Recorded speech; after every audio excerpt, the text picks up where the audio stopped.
All right, so yeah, I come from a communication and graphic design background, kind of multidisciplinary. Recently, I've done a master's in sustainable design. I kind of got to a stage where I was kind of fed up with the way design was being used or exploited. And you know, like Akram just talked about earlier on, is about how design could be used for positive things, for good things. And that's where design really kind of sits. And it's not just graphic design and communication design, it's actually design thinking. It's the approach that we use to actually deliver or communicate the message of peace or social or environmental justice. This is just some of the work that I've been kind of blessed to be involved in. I think my work kind of evolves around the review, and then other things kind of come in the way as well. I was involved with Humanity First maybe about 5 years ago, and that's kind of like on and off as well, like a bit like your tap. Today I'm going to be talking about sustainability and design thinking and how it kind of reveals the unseen. What we're seeing is design as a discipline and almost as a research method more and more as PhDs in academia as well, which is quite interesting. It's a real interesting way to kind of interrogate real kind of pressing social problems, and it really helps redefine problems as well. I think that's really, really important as well, to really understand the problem first of all before actually going to design a solution around it. What is sustainability? Right, this is a bit of a funny question. Who's married over here, by the way? You don't be shy, it's all right. Yeah, so like all right, so for the people that, all right, we'll try and work this out. So if you said to, if someone asked you about your relationship with your wife and you said it's sustainable, I think people will get worried, right? Yeah, so it's, you know, it's a bit of a negative word, and maybe we need to start thinking about how that's actually used, and how we need to probably use that word. It's a balancing act. It is the social, the environmental, and the economic. So the social element is, you know, people used to think actually that sustainability was just about the environment, but it's not. The social element of sustainability is just as valuable.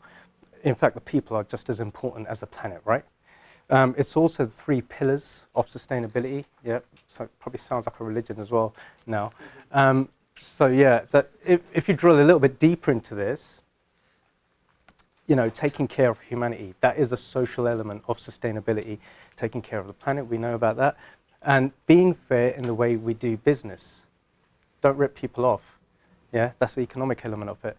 If you draw a bigger circle around this, to me it says peace, you know, and there's harmony in the way we do stuff. And these are probably, you could just say, some of the attributes of Prophet Muhammad Sallallahu Alaihi Wasallam, you know, these great elements of just being good.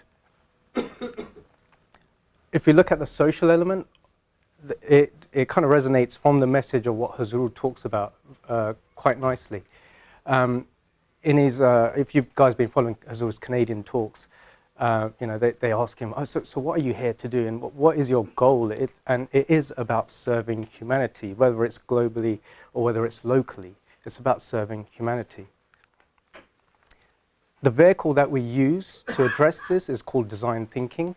Design thinking, I don't know how well you can see this, but design thinking started from Ideate, from a product design agency in California. David Kelly set that up, and he was the genius, you could say, behind this. And he was also the guy behind the first Apple computer mouse. Steve Jobs called him up and said, hey man, we need to design this navigation tool. Can you help me? And David, along with his team, designed the first Apple computer mouse. He came up with this process. It's like a non-linear process to actually design stuff, and it really starts off with empathy. Not sympathy, empathy. Now there's 2 different things between the 2. Sympathy is when you feel sorry for someone and you kind of help them and then you kind of step back, whereas empathy is to really understand the problem from their shoes, to really understand it from their shoes. And that's quite crucial here. So anyway, David Kelly went on to use some of these tools now, and a lot of stuff gets used in Humanity First style NGO projects. This approach, this way to think, this way to collaborate, this way to actually bring people together is being used more and more. You can see this sanitation bike down there. So it's a water sanitation project that he produced. And the idea is that he puts himself in these scenarios where you really try and understand the problem. So it's a user-centered approach as well, where you involve all the people, the problem, put the problem in the middle, and then design out from there. You can probably see Stanford up there. So, you know, this rolled out so big. What happened is Stanford University called him up and said, look, man, we want to start up the D school, the design school. We already have the B school, the business school, and they started off the design school over there. And that's what he's doing now. And the beauty of this is he's teaching this to non-designers. So at the D school, you've got economics students and business students coming in, and he's teaching design thinking to engineers, architects, and people in healthcare as well. So who uses it now? Well, all the big players are using it now anyway. All the corporates are using it now, as well as the small startups as well. The interesting thing is it's used in government over here as well. So it's used in the government digital services, whereas we're redesigning services to really understand people and their problems. So putting the people in the middle again and designing services around them. Design thinking in the UK, this is how it's done over here.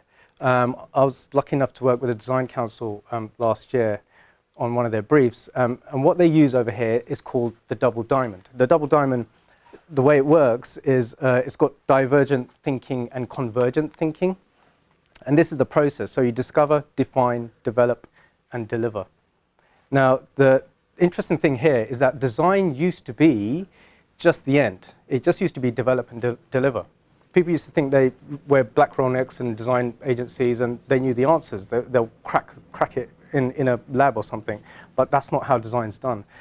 What they realize that they'll be, in fact, designing stuff that they might not necessarily know the answers to, and end up spending hours and lots of money designing stuff at the end and then losing money about it.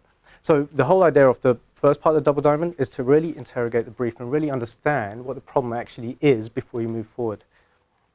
So the value of the beginning is just as good, if not more important, than the last bit. So this is the challenge that was set by government and it was also set by the Design Council, was how can we design and reduce isolation amongst the aging population? As we know, we are living much longer, and there's a huge strain and stress on the NHS, on public services, on neighbourhoods as well. And it's really complicated. People really don't know what to do about it. So they're asking designers and services to come together and actually work out ways to solve this problem. So looking at the stats, we obviously go into immersive research to try and find out. So it's the first part of the double diamond. So we try to find out very broadly what is going on, what the problem actually is. So 1 in 8 people, 65 and over, are feeling cut off from society. The interesting thing here is that, that once we started looking into research and actually speaking to people, this kind of desk research over here. So 1 in 6, that's 1 in 6 in the UK, and then that's almost every 3 doors down. If you actually start interrogating and looking at some of these stats, it's actually 1 every 3 doors down. The types of research that we use, we obviously will look at your normal journals and your websites, but we also interview people. This is the human thing about this. We actually interview real people and real life scenarios. So that whole thing about starting off with empathy is really important here. So for this particular project, this is a synthesized approach of what I actually done. So these are 6 people that I kind of spoke to. It starts off with empathy, and it also starts off with this ethnographic style research. That research is basically where you study human behavior, and you actually, sometimes you can do it by interviewing, by engaging with them, or sometimes you can do it by just watching them. They do this kind of style research sometimes in schools where you go to a primary school and there's another teacher sitting over there, but they're not engaging with any of the other kids, but they're kind of just watching from far away, just taking notes. That's kind of ethnographic style research. Anyway, the interesting thing here was, at the end, that most of them had tablets. Most of them were online. And I didn't really know this. I thought, people still had desktop computers in their house. But those days are gone, loading up Windows and all that stuff. People are opening up tablets and they're able to go online. So I thought, okay, let's use that obviously as an insight. The other interesting thing was that the rate of people actually going online is actually increasing quite rapidly as well. So that was quite good. And the older people going online is increasing as well. So in terms of reducing isolation, this was actually a tool as well to help reduce isolation. Older people using Skype to communicate with each other. my dad uses WhatsApp, and he's on Twitter as well, which is quite interesting. So yeah, we're seeing more and more of that today. So the next stage is we ideate, we prototype, we test these ideas. So we go there, we interview the same people again, and we show them the process of these ideas that we came up with and get insight from there again. And see what they say as well, and synthesize that information again. So this is what it looks like. I'm fast forwarding a little bit. So this is what it looks like. What happened was we designed a platform, a front-facing website that you can access from your phone as well. And it's it's a simple thing. It's called Neighbors for Tea. And there's 3 steps. You sign up, you get introduced, and then you bring some cake, or biscuits, whatever you feel. This is how it looks when you sign in. There's 2 panels. You put in your profiles, your likes, your dislikes, and then the computer and people on backstage, they kind of match you up. And this is how it works. So there's a team manager at the back, so it is humanized. And that person kind of checks up and makes sure all the points of contact is kind of working in its own kind of way. And then we use these tools as well to, before we get there, they're called stakeholder maps, to really try to understand who's involved in the process. So whether it's internal and external, you place all of the stakeholders down. I think it's a really important way about designing, that you have a real kind of holistic approach where you step back and you really look at who's involved, who are the players, who are the non-players. And there's other ways to actually work out how these people actually have influence and no influence in the way what we're trying to do.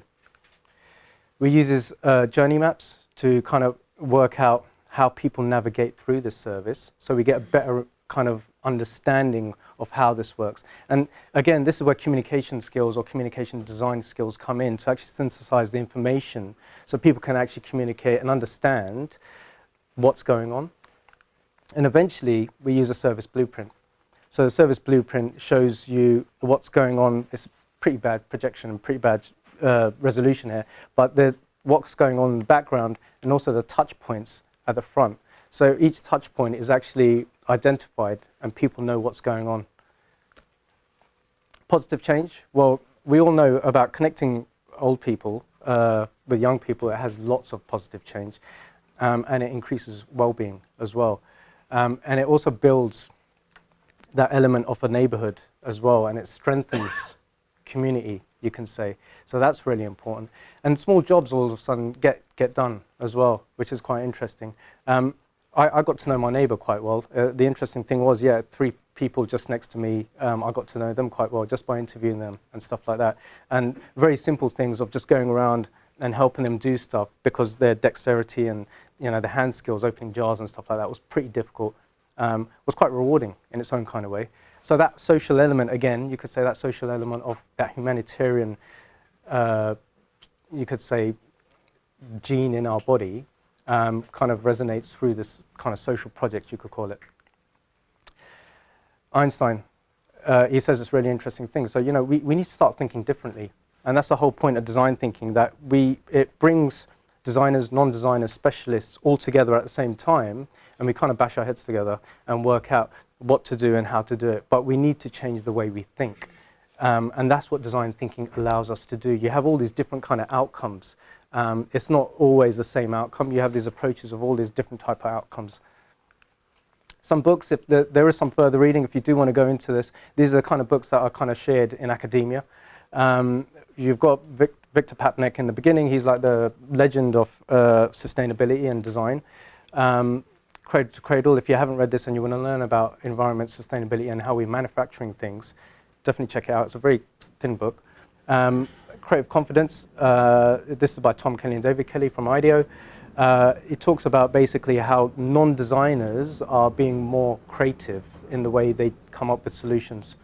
And Ezio Manzini, lecturer at UCA, talks about social innovation and how innovation starts from the ground up. And then we have John Thackeray, who's a big leader in this. He used to work at the Design Council as well. I'll be able to share. In fact, I've got Creative Confidence if you guys want to flick through it later on. That might be an interesting one to share. If you guys want to get hold of me, this is kind of what I'm involved in now.